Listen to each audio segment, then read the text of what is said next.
అందరికీ నమస్కారం. Welcome to our channel with the divine blessings of doctor బ్రహ్మర్షి పత్రిజీ. నేను మమత. సో ఈరోజు వీడియోలో మనము ఎరుక అనే అంశం గురించి కొంచెం తెలుసుకుందాము. సో ఈ ఎరుక అంటే ఈ వర్డ్ని మనము ఇంగ్లీష్లో అయితే అవేర్నెస్ అంటాము, తెలుగులో అయితే ఎరుక అంటాము. సో ఇది ఇంకా మనకు బాగా అర్థం అవ్వాలి అంటే తెలుగులో దీన్ని మనము జాగ్రత్త అని కూడా అంటాము. సో ఎరుక అంటే ఏమిటి, దేన్ని ఎరుక అని అంటారు, ఎరుక ఉంటే ఏం జరుగుతుంది, ఎరుక లేకపోతే ఏం జరుగుతుంది అనేది కొన్ని విషయాలు ఈరోజు మనం తెలుసుకుందాము. సో ఫస్ట్ ఎరుక అంటే ఏమిటి, సో ఈ అవేర్నెస్ అంటే ఏంటి అంటే ఇప్పుడు ఇక్కడ ఈ క్షణంలో ప్రస్తుతము మనం ఏ పని అయితే చేస్తున్నామో ఆ పని పట్ల మన ధ్యాసతో ఉండడాన్ని ఎరుక అని అంటాము. అంటే ఒక పని చేస్తూ ఇంకెక్కడో పరధ్యాసలో ఉండకుండా మనం చేస్తున్న పని పట్ల మాత్రమే ఆ పని కంప్లీట్ అయ్యేంత వరకు ధ్యాసతో ఆ పనిని చేయడాన్ని ఎరుకతో ఉండడం, లేదంటే అవేర్నెస్తో ఉండడం, అవేర్నెస్తో పనులు చేయడం అని అంటాము.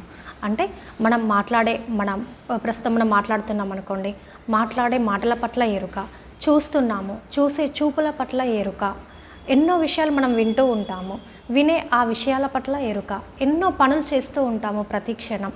సో చేసే ఆ పనుల పట్ల ఎరుక, మన ఫీలింగ్స్, ఎమోషన్స్ అండ్ ఊహిస్తూ ఉంటాము, ఎన్నో ఊహలు చేస్తూ ఉంటాము. సో ఆ ఊహల పట్ల ఎరుక అంటే ప్రస్తుతం మనం ఏ పని చేస్తున్నామో, ఈ క్షణంలో మనం ఏ పని చేస్తున్నామో ఆ పని పట్ల ధ్యాసతో ఉండడము, ఇంకెక్కడ ఏదో ఆలోచిస్తూ ఇక్కడ ఈ పని చేయకుండా చేస్తున్న పని పట్లనే మనం ధ్యాసతో ఉండటాన్ని ఎరుకతో ఉండడం, అవేర్నెస్తో ఉండడం అని అంటాము. సో దీన్నే గౌతమ బుద్ధుడు చెప్తాడు, తినేటప్పుడు తిను, నడిచేటప్పుడు నడువు అని అంటారు. అంటే మనం తింటున్నాము అని అంటే తిన్నంతసేపు మన ధ్యాస మనం తింటున్న తిండి పట్ల మాత్రమే ఉండాలి.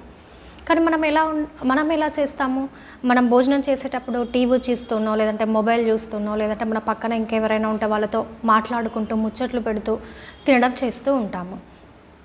కానీ గౌతమ బుద్ధుడు ఏం చెప్తున్నాడు అని అంటే నువ్వు ఏ పని చేస్తే ఆ పని పట్లనే ధ్యాసని కేంద్రీకృతం చేయాలి అని చెప్తున్నారు. అంటే మనం భోజనం చేస్తున్నంతసేపు, భోజనం కంప్లీట్ అయ్యేంతసేపు ఆ 10-15 మినిట్స్ మనము ఆ భోజనం చేసే ఆ పని పట్ల మాత్రమే ధ్యాసతో ఉండాలి.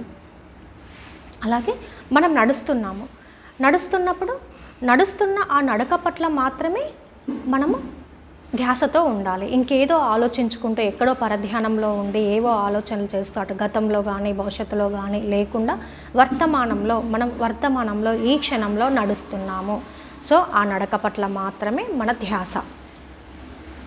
అదే మనము అవేర్నెస్తో లేకుండా నడుచుకుంటూ వెళ్ళామనుకోండి, సో ఫర్ ఎగ్జాంపుల్ ఒక కాలికి ఒక రాయో తగిలింది, కింద పడిపోయాము, లేదంటే ముళ్ళు గుచ్చింది. ఎందుకు అంటే దాని అర్థం ఏంటి అంటే మనం అవేర్నెస్లో లేము, ఎరుకలో లేము. సో ఎరుకలో ఉంటే ఏం జరుగుతుంది, ఆ దారినే గమనిస్తూ మన నడకనే గమనిస్తూ అవేర్గా వెళ్తాం కాబట్టి అక్కడ ముళ్ళుందా, రాయి ఉందా, లేదంటే ఇంకేదన్నా ఉందా అనేది గమనిస్తాము. ఎరుకతో గమనించడం వల్ల మనకి అక్కడ ఏం జరుగుతుంది, మనకు అక్కడ ముళ్ళు గుచ్చడము, లేదంటే రాయి తగిలి కింద పడిపోవడం అనే సమస్యను మనం గుర్తించి ఆ సమస్యను మనం ఎదుర్కోకుండా దాన్ని దాటేసుకొని వెళ్ళిపోతాము. అదే మనకు అక్కడ ఎరుక లేకుండా పరధ్యాసలో నడుస్తూ ఉన్నామనుకోండి, అక్కడ మనకు ముళ్ళు గుచ్చడం కానీ, లేదంటే సంథింగ్ రాయి తగిలి పడిపోవడము అనే సమస్యను మనం ఎదుర్కోవాల్సి వస్తుంది. ఎందుకు అని అంటే మనము ఎరుకతో, అవేర్నెస్తో లేము కాబట్టి. సో టార్కమ్ సెరైడోరియన్ అనే ఒక గ్రేట్ సైంటిస్ట్, స్పిరిచువల్ సైంటిస్ట్ ఏం చెప్తారనంటే మన జీవితంలో మనం ఎదుర్కొనే ప్రతి వైఫల్యానికి కారణము మనము గమనించకపోవడమే, అవేర్నెస్తో లేకపోవడమే, ఎరుకలో లేకపోవడమే అని చెప్తారు. సో ఇది ఇంకా మనకు బాగా అర్థం అవ్వాలి అని అంటే ఇంకొక ఎగ్జాంపుల్ చెప్తాను. మనం రోడ్ క్రాస్ చేస్తూ ఉన్నాం, ట్రాఫిక్లో ఉన్నాము, రోడ్ క్రాస్ చేసి మనం వెళ్ళాలి. సో మనం రోడ్ క్రాస్ చేసేటప్పుడు కాదన్నా ఆటోమేటిక్గా ఎరుకలోకి వస్తాము. సో ఎరుకలో మనం ఉన్నప్పుడే మనము అక్కడ అవేర్గా రోడ్ క్రాస్ చేసేటప్పుడు అవేర్గా ఉన్నప్పుడే మనకి ఏ వెహికల్ వస్తుంది, ఎలా వస్తుందని చూసి జాగ్రత్తగా రోడ్డు దాటేసి సేఫ్గా వెళ్ళిపోతాము. అదే మనం పరధ్యాసలో ఉండి రోడ్ క్రాస్ చేస్తే ఏం జరుగుతుంది, ఏదో ఒక వెహికల్ మనకు తగలడం జరుగుతుంది. సో మనం అవేర్గా ఉన్నాం కాబట్టి సేఫ్గా వెళ్ళిపోయాము. అవేర్గా లేకుండా ఎక్కడో పరధ్యాసలో ఉన్నాము అని అంటే మనకి అక్కడ ఆ ప్రాబ్లం అనేది మనం ఫేస్ చేస్తాము. సో ఇది అనమాట, మనము ఏ పని చేసినా, మనం మాట్లాడినా, చూసినా, విన్నా, ఏ పనులు చేసినా ఈ క్షణంలో ప్రస్తుతం మనం ఏ పని చేస్తున్నాము ఆ పని పట్ల మాత్రమే, ఇంకెక్కడ ఏదో ఆలోచిస్తూ పరధ్యాసలో ఉండకుండా మనం ప్రస్తుతం చేస్తున్న ఆ పని పట్ల ధ్యాసను కేంద్రీకృతం చేయడమే, ఆ పని కంప్లీట్ అయ్యేంత వరకు ఆ పనితో ఉండటం వల్ల మనకి ఆ పనిలో ఆ పర్ఫెక్షన్ అనేది మనకు వస్తుంది. సో మరి ఈ అవేర్నెస్ మనకి ఎలా రావాలి అంటే దీనికి బెస్ట్ ప్రాక్టీస్ మెడిటేషన్. మెడిటేషన్ ద్వారా మాత్రమే మనలో అవేర్నెస్ అనేది పెరుగుతుంది, ఆ ఎరుక అనేది పెరుగుతుంది. ఎందుకనంటే మనము మెడిటేషన్లో ఏం చేస్తాము, శ్వాస మీద ధ్యాస పెడతాము. ఇందాక మనం అదే కదా అనుకునేది, మనం చేసే పని పట్ల ధ్యాసను కేంద్రీకృతం చేయడం. ఇక్కడ మెడిటేషన్ శ్వాసను గమనించడం అనే ఒక పని చేస్తున్నాము. సో ఆ పని పట్ల మనము ఎరుకతో ప్రతి శ్వాసను గమనిస్తున్నాము అవేర్నెస్తో. సో ఇక్కడ మనకి ఎరుక అనేది మెడిటేషన్లో ధ్యానం ద్వారా మనకి అలవాటవుతుంది. ఎందుకంటే మనం ఇక్కడ చేసేదే ఎరుకతో ఉండడం, శ్వాస పట్ల ఎరుకతో ఉంటున్నాం, ప్రతి క్షణం మనం తీసుకునే శ్వాస పట్ల ఎరుకతో ఉంటున్నాం.